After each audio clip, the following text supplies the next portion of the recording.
नमस्कार, मैं हूं आपके साथ मयंक मिश्रा। आज 26 तारीख है। देखिए, ईद मिलाद उन नबी की आपको एक बार फिर बहुत मुबारकबाद।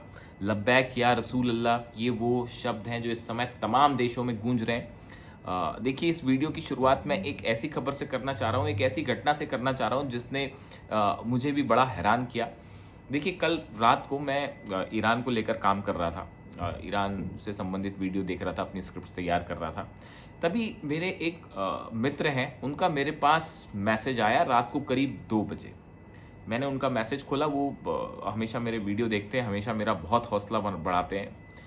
उनका मेरे पास मैसेज आया, उन्होंने मुझे वो वीडियो भेजा जिसमें कल जनरल मुनीर जब तेहरान में थे कल, तो उन्होंने मोहसिन रज़ाई साहब से मुलाकात की। उस वीडियो में जनरल मुनीर जो है वो आगे बढ़ते हुए मोहसिन रज़ाई साहब के करीब पहुंचते हैं और उस पूरे दौरान मोहसिन रज़ाई साहब ने एक कदम भी जो है वो जनरल मुनीर की तरफ नहीं बढ़ाया। वो अपनी जगह पर खड़े रहे।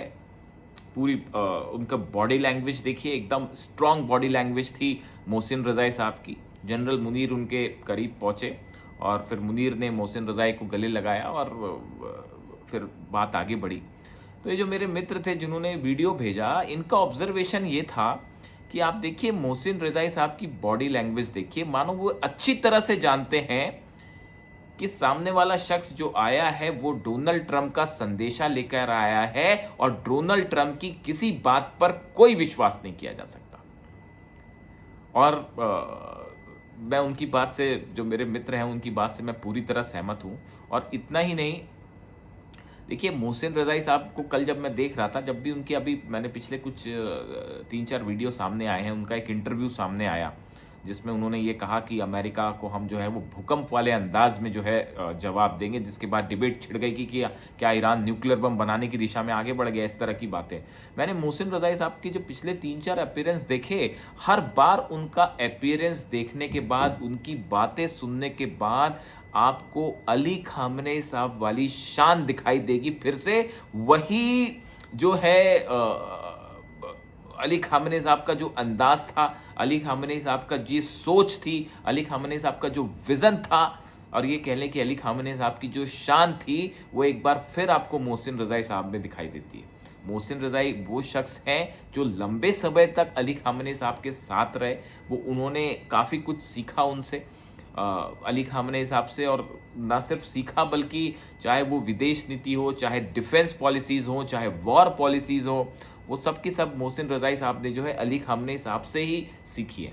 और आज यही वजह है, देखिए, कि वो बिल्कुल उसी अंदाज में, जिस अंदाज में अली खामनेई साहब ने ईरान को आगे बढ़ाया, जिस पॉलिसीज़ पर ले गए, उसी राह पर आगे बढ़ा रहे हैं। यही बात मेरे दिमाग में भी आई कल। और जब मेरे मित्र ने मुझे वो भेजा, वीडियो भेजा, उसको देखने के बाद जो पहली बात स्ट्राइक थी, उन्होंने अपनी ये बात तो बता ही दी कि देखिए मोहसिन रज़ाई अपनी जगह पर खड़े रहे। उन्होंने जो है किसी तरह का कोई जेस्चर, बड़ा गर्माहट नहीं दिखाई जनरल मुनीर से मिलते हुए, क्योंकि वो जानते थे कि डोनाल्ड ट्रंप का मैसेज लेके आया है जिस पर विश्वास नहीं हो सकता।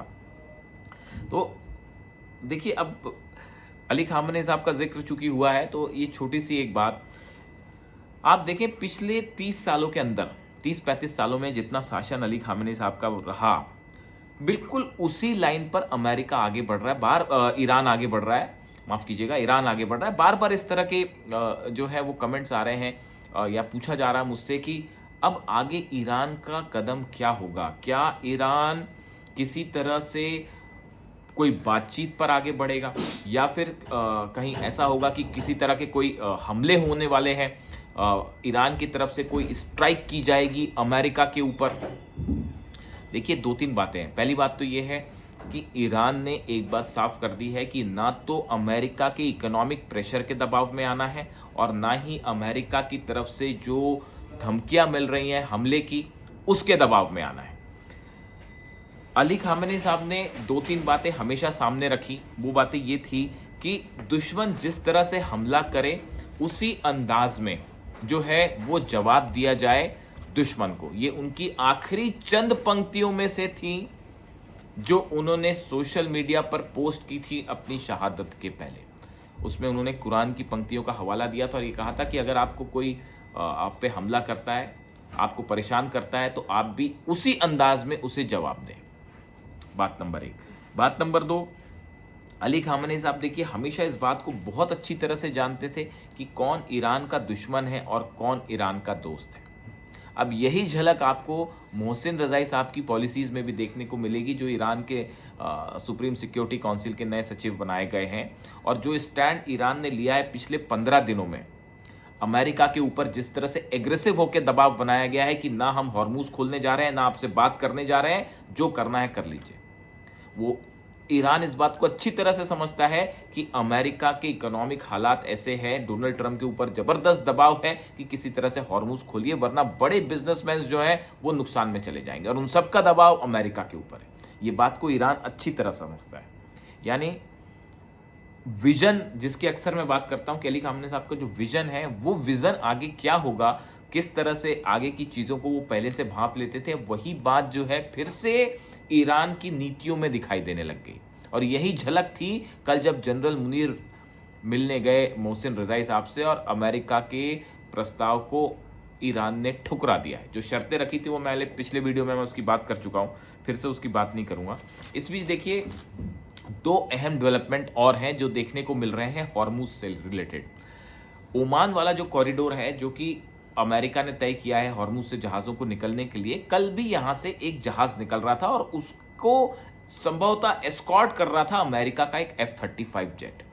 इस दौरान ईरान की तरफ से ऐसा बताया जाता है कि मिसाइल फायर की गई और एंटी एयरक्राफ्ट मिसाइल्स फायर की गई, और उसकी वजह से ये F-35 जेट ने पैनिक सिग्नल्स दिए और उसने दौड़ते भागते जॉर्डन में लैंड किया।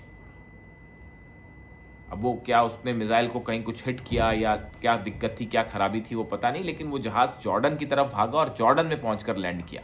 ऐसे ही 2 दिन पहले की खबर है, यूएई में जहाज ने लैंड किया, वो भी F-35A जेट था, और वो भी यहाँ से एस्कॉर्ट मिशन पर लगा हुआ था। यानी जो टैंकर निकल रहे हैं वहां से, उसकी सुरक्षा आप देख लिया। हालात ये हो गए कि अमेरिका किसी भी टैंकर को निकालने के लिए उसको F-35 जेट भेजना पड़ रहा है।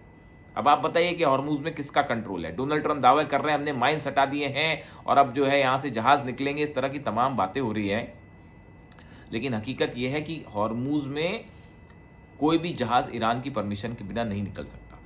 3 घटनाएं हो चुकी हैं ऐसी पिछले 4 दिनों के अंदर, जब F-35 जेट ने स्ट्रेस सिग्नल दिए। ये कोई मामूली बात नहीं है। अमेरिका के अगर F-35 जहाज़ों को हॉर्मूज के ऊपर ईरान इंगेज कर ले रहा है, अपनी मिसाइलों से इंगेज कर ले रहा है, और F-35 जेट्स को भागना पड़ जा रहा है वहां से, ये बता रहा है कि हॉर्मूज में who is in the control. और ये तमाम दावे हैं, ये टाइटाफिस साबित हो रहे हैं। और इसी बीच में देखिए दूसरी बड़ी खबर है, चीन ने एक तो मना कर दिया है कि हम अमेरिका के सैंक्शंस को नहीं मानते, यानी अमेरिका ने जो इकोनॉमिक ब्लॉकेड किया है हम उसको नहीं मानते। ऐसी सूरत में अब सवाल ये है कि चीन और ईरान के बीच अगला क्या डेवलपमेंट हो सकता है अमेरिका को लेकर, क्योंकि चीन के जहाज जो हैं वो जाने रुक गए।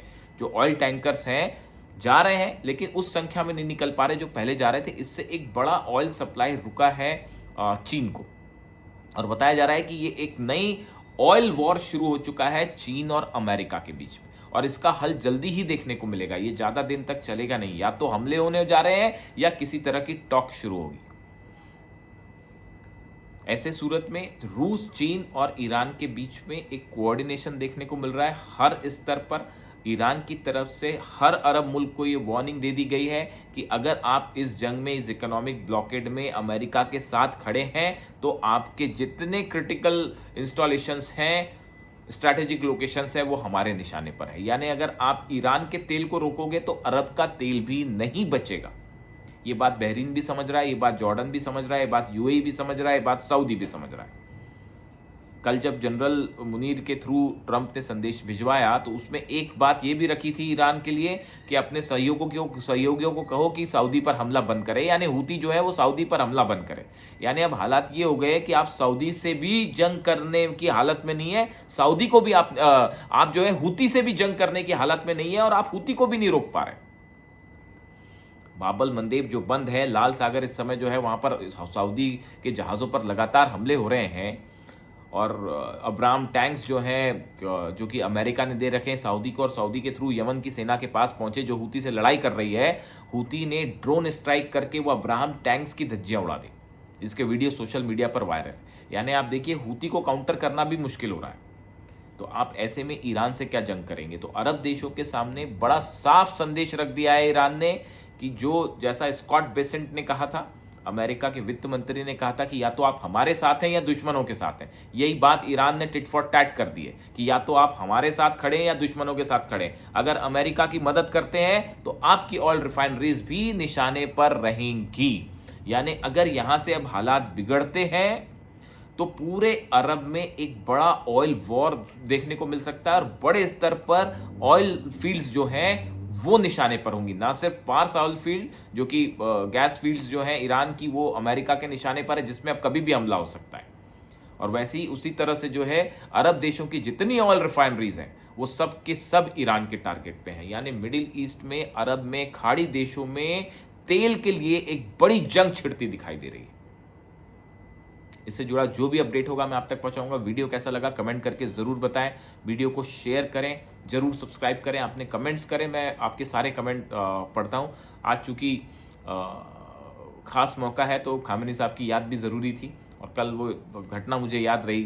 मेरे मित्र ने जो जहाँ से मैंने शुरुआत की कि वीडियो भेजा था जनरल मुनीर और मोहसिन रज़ाई की मुलाकात वाली, उसमें मोहसिन रज़ाई का जो बॉडी लैंग्वेज थी और जिस तरह से उन्होंने रिस्पॉन्स किया, उसने वही खामने साहब वाली शान जो है वो उसकी एक बार फिर झलक दे दी। तो इसीलिए ये वीडियो बनाया गया। Thank you so much.